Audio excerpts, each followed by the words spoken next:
Salve, salve! Sejam todos bem-vindos ao canal do professor Alex Nina. Então vamos falar de sistemas empresariais florestais. E aqui está um quadro que a gente apresentou na última aula. Então você tem a empresa, fora dela você tem o ambiente externo. Tudo isso que a gente viu em outros vídeos aqui do canal, tá? E a empresa ela pode ser dividida em negócios ou sistemas. No caso de sistemas, a literatura que a gente está utilizando adota 4 sistemas básicos. Olha, sistema de objetivos, de direção, de informação e de produção. A gente vai ver nessa aula cada um deles.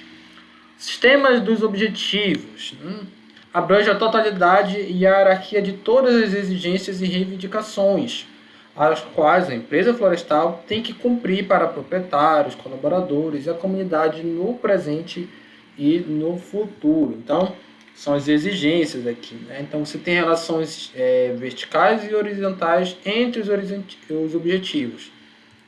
As verticais, ela trata da hierarquia, índices superiores, principais, médios e inferiores.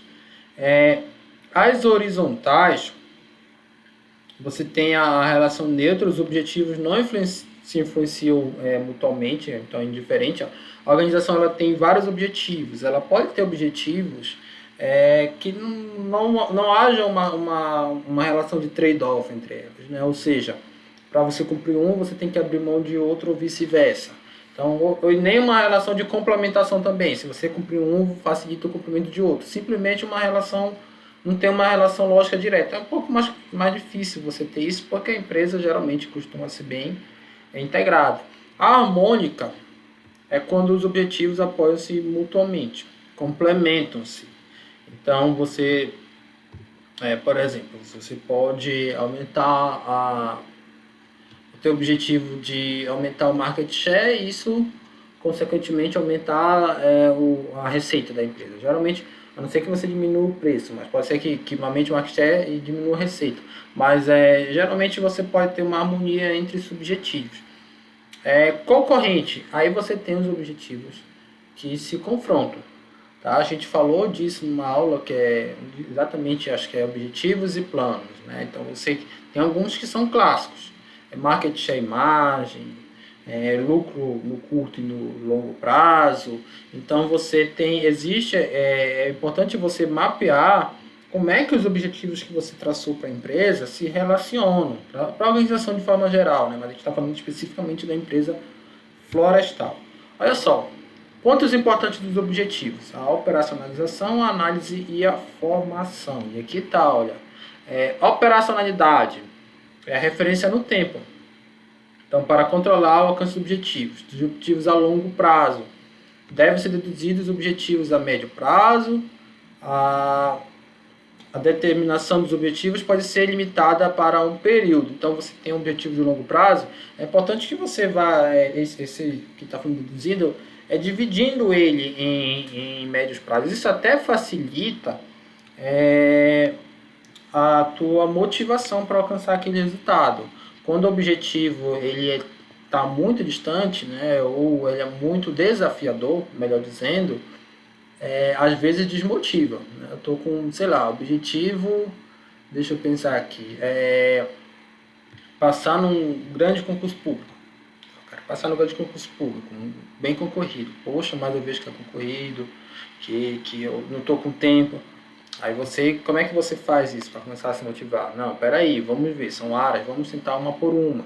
Primeiro objetivo, conseguir essa área, melhorar aqui minha eficiência, meu conhecimento nessa área aqui do concurso, depois nesse outro, depois nesse outro, depois nesse outro.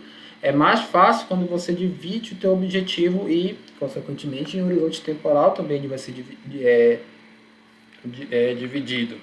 Os objetivos, eles podem ter uma técnica na administração, que é a gestão por diretrizes, e você vai de fato decompondo todas tem a diretriz principal e as metas que você estabelece em metas menores que complementam, né?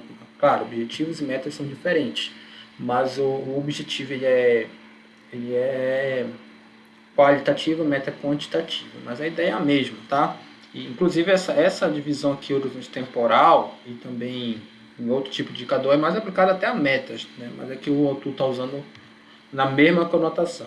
As duas coisas estão auxiliadas de certa forma, né? Para você alcançar uma meta qualitativa, muitas vezes você tem que um objetivo qualitativo, muitas vezes você tem que alcançar metas quantitativas, e vice-versa. Objetivo realizável. Então, o conteúdo é inequívoco, onde, quando, como, né? Se está bem claro. Pressupostos empresariais, uma decisão determinada é possível.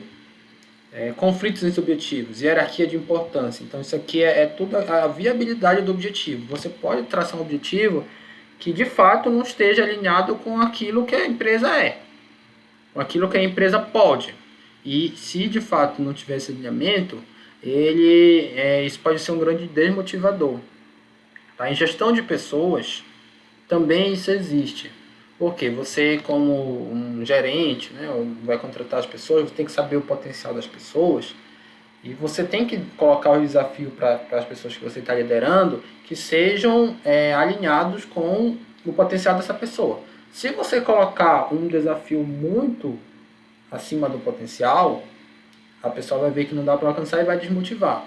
Agora, se você colocar um desafio muito abaixo, isso também causa desmotivação.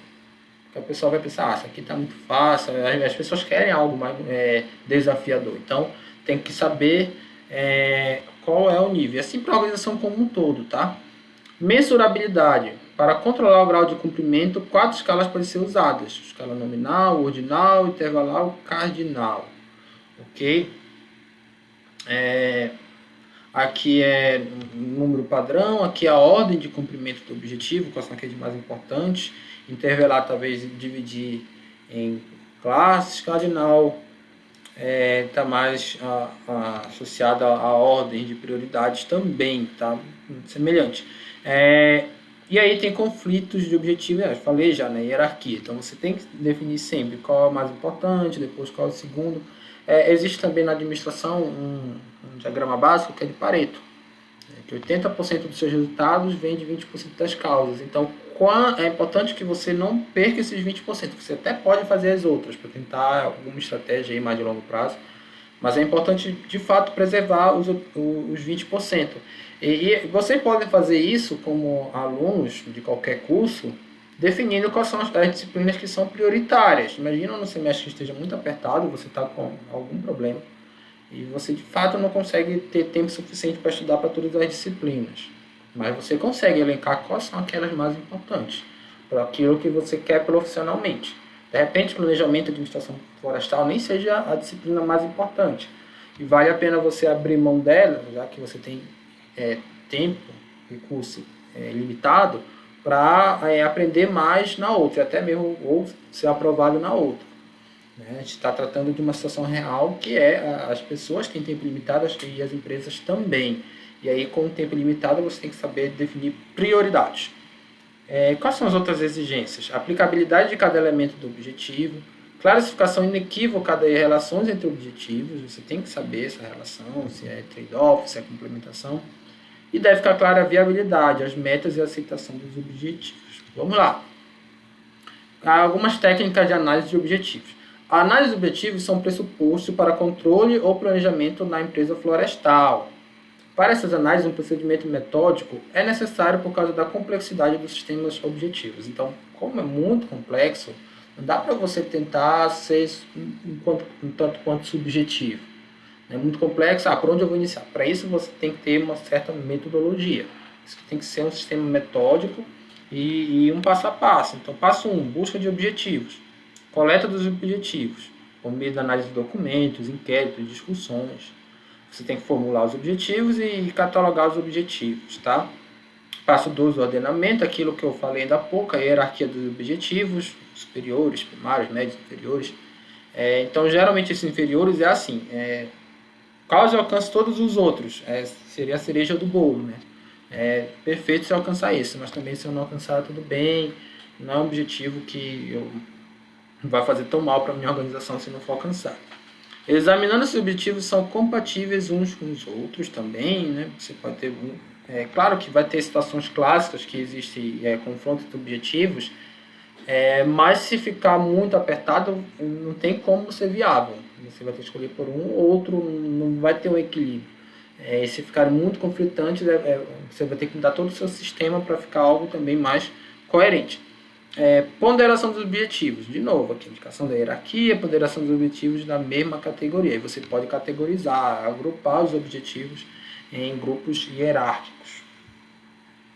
Formação de objetivos. Processo de negociação e discussão entre indivíduos e grupos, na consideração do sistema de objetivos que devem ser diferenciados. Por quê?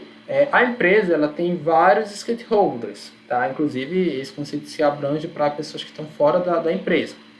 Mas dentro da empresa, por exemplo, você pode ter os acionistas, você pode ter o gestor e você pode ter ali os funcionários. É o objetivo da empresa ganhar lucro, aumentar seus lucros, né? Mesmo que esse lucro seja redistribuído ou reaplicado na empresa. De modo geral, o objetivo da empresa é obter lucros. Só que também é o objetivo dos funcionários ter melhoria dos salários. São claramente objetivos conflitantes. Se você começar a aumentar muito o salário dos seus funcionários e muito acima da média dos seus concorrentes, se eles não forem também tão capacitados que justifique esse aumento, né, se não estejam na média em termos de eficiência da concorrência, mas com um salário mais alto, provavelmente você não vai conseguir manter a sua empresa. Os concorrentes vão tomar mercado, né, porque o teu custo vai estar alto, então vai ser mais complicado tu se manter financeiramente. Então, você tem que acordar com os funcionários. Olha, o salário é esse, não dá para ser maior porque o mercado está pagando isso. Se vocês quiserem que a empresa sobreviva, vocês não percam o emprego, tem que ser isso. Da mesma forma, o contrário. Se o funcionário achar que estiver muito baixo, eles vão fazer a greve. O patrão vai ter que ver, poxa, se eu não aumentar o salário do pessoal aqui, minha indústria está parada. Então vai ter que ter um acordo sempre entre os indivíduos. Algumas literaturas falam que a empresa ela é, por essência, uma região de conflitos. Eu só dei um exemplo, mas tem conflito entre diretores e tudo mais. É uma parte de pensamento da literatura que eu particularmente não acredito. Eu vejo mais pela cooperação. Mas respeito quem enxerga mais pelo conflito, né? Inclusive, boa parte não só da administração, como da sociologia, né? Todo o marxismo se baseia numa lógica de conflito, né? Inclusive no setor empresarial, entre burgueses e proletários. Vamos lá. Nas considerações do sistema de objetivos devem ser diferenciados. Olha, você tem objetivos oficiais, tá? Aqueles que estão lá, determinados pela empresa oficialmente, mas tem os realmente perseguidos, podem ser diferentes. Os individuais para a organização, aquilo que eu falei há pouco, os funcionários podem ter um objetivo diferente. Os próprios acionistas podem ter um objetivo diferente da empresa, do que é o melhor para a empresa. Como isso, professor? Aconteceu ali na CEMIG de Minas Gerais um tempo, que o acionista majoritário era o governo de Minas Gerais. E aí o governo começou a distribuir todo o lucro da empresa sem fazer melhoria nela.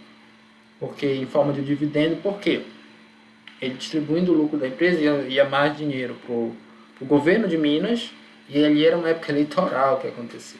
Ele usou foi acusado de usar para campanha. Então você pode ter esse conflito de interesse. E conflito entre os membros da organização, tá? Pode também existir isso daí. Vamos lá. Um objetivo formal, geral, universal, que no mesmo tempo representa uma característica de uma empresa, é a economicidade. Então, economicidade é a utilidade das decisões e ações econômicas. Não existe uma economicidade em si, somente com referência a um objetivo. A revisão da economicidade realiza-se com base em dois polos. Então, olha, tem a finalidade, examinando a questão. A finalidade foi atingida, né, a chamada eficácia. E o princípio econômico, o princípio do mínimo. Um objetivo dado, determinado, foi atingido com poucos possíveis recursos. Então, aqui examina a eficiência. O princípio máximo. Um objetivo máximo foi atingido com os recursos dados também. Você pode ter essa perspectiva. Aqui você olha para o objetivo, depois para os recursos, e aqui para os recursos, depois para o objetivo. Mas os dois estão analisando o que a gente chama de eficiência. Eu tenho uma aula no canal, eu explico isso aí, também dando outro exemplo da sala de aula, tá? Imagina que você tem ali uma disciplina e o teu objetivo, digamos, que seja passar com a maior nota possível, é uma coisa, é eficácia. passar a maior nota possível com o menor intervalo de tempo estudando é eficiência. Quando é que isso acontece? Eu acabei de falar da hierarquia das disciplinas. Então imagina você que essa disciplina aqui não seja a sua prioridade. Então você vai pensar muito mais na eficiência. Eu vou passar, meu objetivo é passar e com o menor tempo possível. Agora, se é a sua prioridade, é muito mais na eficácia. Eu vou passar com o melhor resultado. Pode acontecer do aluno tirar 10 e outro aluno tirar 8. Qual foi melhor pela perspectiva da finalidade, do alcance do resultado, do objetivo? O aluno que tirou 10. Agora, se esse aluno que tirou 10, para tirar 10 ele precisou estudar 4 horas para a prova no seu dia, né? Antes de fazer a prova ele estudou 4 horas, qual é a nota por hora estudada? 10 dividido por 4, 2,5. O aluno que tirou 8 estudou 2 horas. Então a eficiência 8 dividido por 2, 4. Esse aluno aqui que tirou 8 foi mais eficiente. Tá? Então, para a empresa é importante, porque pode ser, por exemplo, que esse aluno que tirou 8, as 2 horas em relação a esse outro, ele se dedicou a uma disciplina que é mais importante para o que ele quer seguir. Aí está o princípio da eficiência, está implícito o tempo. O tempo é o que baliza até boa parte das ciências econômicas, o conceito de custo de oportunidade, trade-off. Ok? Então você tem objetivos formais, tipo da empresa florestal. Eu falo bastante assim de forma geral, agora a gente vai focar na empresa florestal, né? As letras estão pequenas, porque foi diretamente do slide, mas eu vou ler aqui, de tentar ler aqui de uma forma que fique mais compreensível. Vamos lá, são 3 objetivos bem típicos da empresa florestal: sustentabilidade, a compatibilidade social e a compatibilidade ambiental. Então, sustentabilidade é sempre a expressão de um sistema determinado de normas e crenças em uma época. Esse sistema determina como a relação entre florestas e homem deve ser formada mediante ações florestais. Então, é um conceito importante aí para a manutenção da floresta, afinal é um ativo da empresa florestal. Você não pode exaurir ele. E aí você acaba com o que está produzindo. Por isso, o conceito de sustentabilidade muda no decorrer do tempo. Ele está falando isso aqui. O conceito de sustentabilidade muda. Atualmente é bem abrangente. Definição, que ele colocou uma definição que é atualmente bem abrangente. Despido. Sustentabilidade é a habilidade da empresa florestal de produzir permanentemente e otimamente rendimentos madeireiros, benefícios diretos e demais bens para o benefício das gerações contemporâneas e futuras.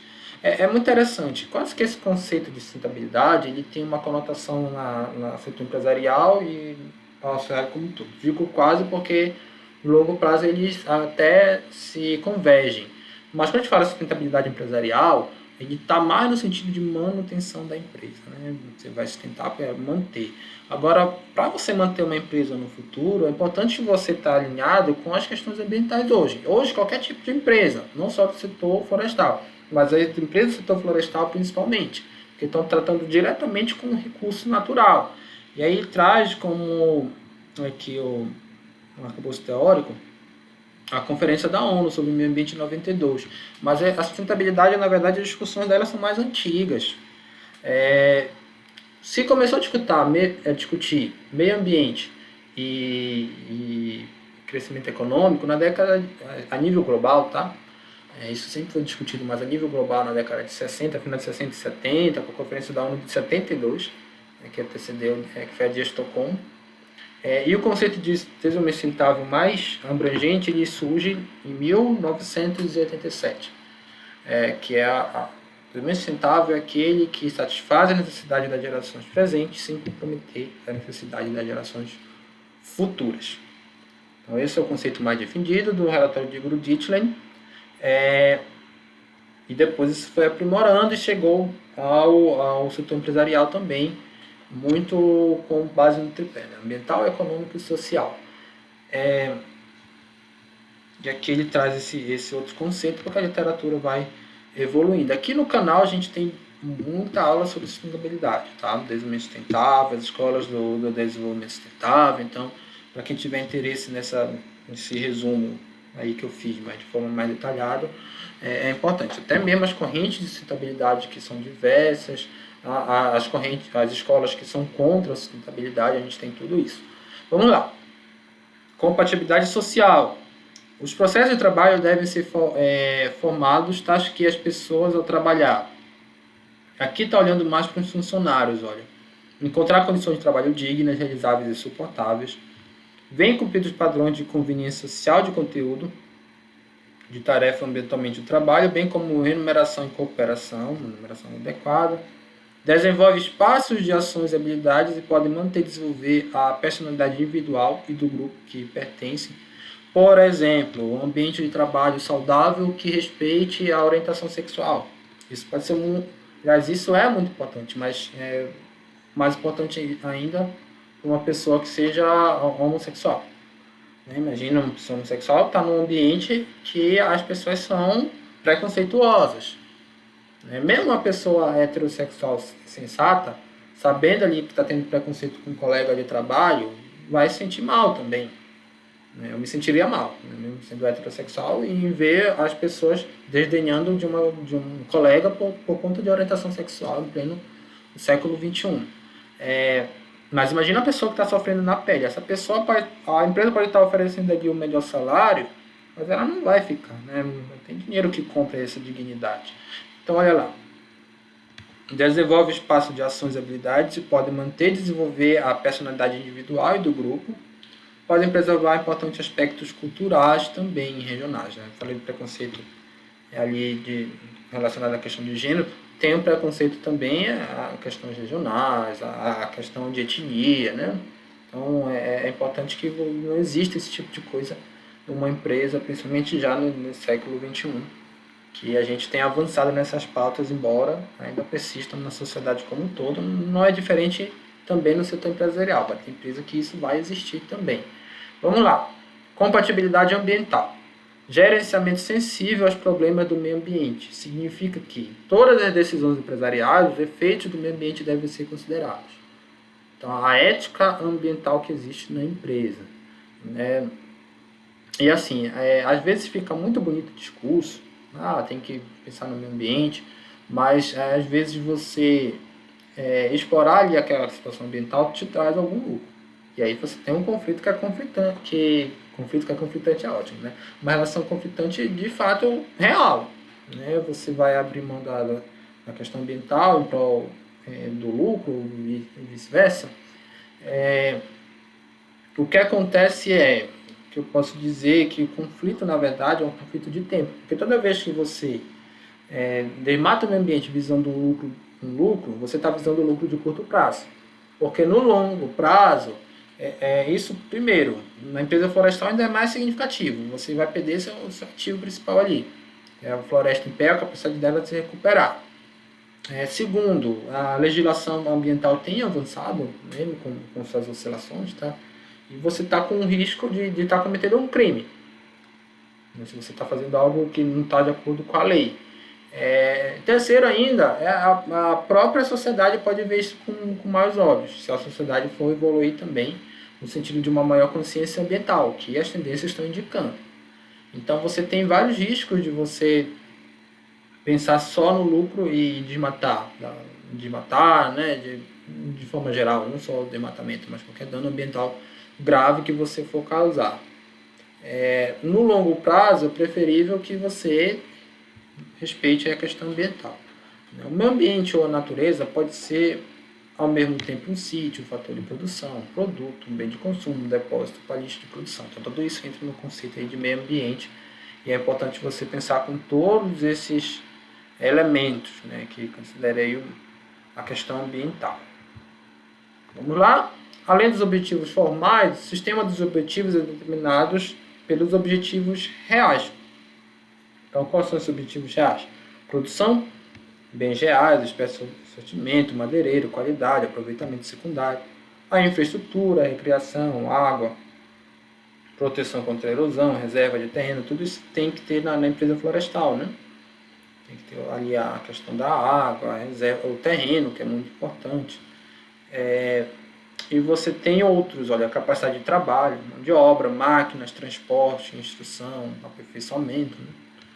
Tem objetivos monetários, e aí são os objetivos mais no sentido de contabilidade. A gente vai ter uma outra aula no canal falando disso. A rendimento líquido, lucro, vendas, rentabilidade, produtividade, geração de valor. A geração de valor é tanto quanto mais subjetiva. Tem também a questão dos custos. E a segurança, formação de reservas monetárias, essa segurança econômica, liquidez, escolha de espécies florestais. Aqui esses dois primeiros são estritamente contábeis, tá? Liquidez, a capacidade de você ter praticamente dinheiro em caixa, muito parecido também com a reserva monetária, mas aqui pode se ampliar um pouco o horizonte temporal dependendo da análise. A questão de espécies florestais é aquela questão de você também não ter só uma espécie, uma variedade. Tanto em termos de espécie, também em termos genéticos. Tá? Quando a gente fala de biodiversidade, inclui tanto a questão de espécie quanto a questão genética. Então, se você tem, por exemplo, um recurso florestal que tem pouca diversidade genética, o risco de vir uma praga que seja fatal é maior, né? A diversidade genética ela ajuda a espécie a desenvolver mecanismos de defesa. Então, esse risco que é ecológico, ele acaba se traduzindo em risco financeiro também para a empresa, porque pode perder aí boa parte dos seus recursos, né, do seu recurso produtivo. Então, por isso que é um fator de risco associado à segurança, nesse sentido que ele está falando. Ordem especial, seguros, distribuição de risco, transferência de risco. Tem também os riscos aqui, o objetivo de segurança da saúde do trabalhador, saúde e segurança do trabalho também. Existe esse tipo de segurança que é importante, você não colocar ali seus trabalhadores numa situação de risco desnecessária. Algumas atividades vai ter que ter mesmo, né? Faz parte da natureza da atividade, por exemplo, exploração de petróleo, né? Você vai ter que tá lá numa zona de risco, aí você vai pagar mais percentual de salubridade, entre outras coisas, mas tem riscos que podem ser evitados dentro da empresa, e é melhor evitar, porque você pode até mesmo vir a causar uma fatalidade, né? Então essa aqui é a referência dessa aula, apostila do Seling, Economia Florestal. Espero que tenham gostado, se cuidem e cuidem de quem vocês amam.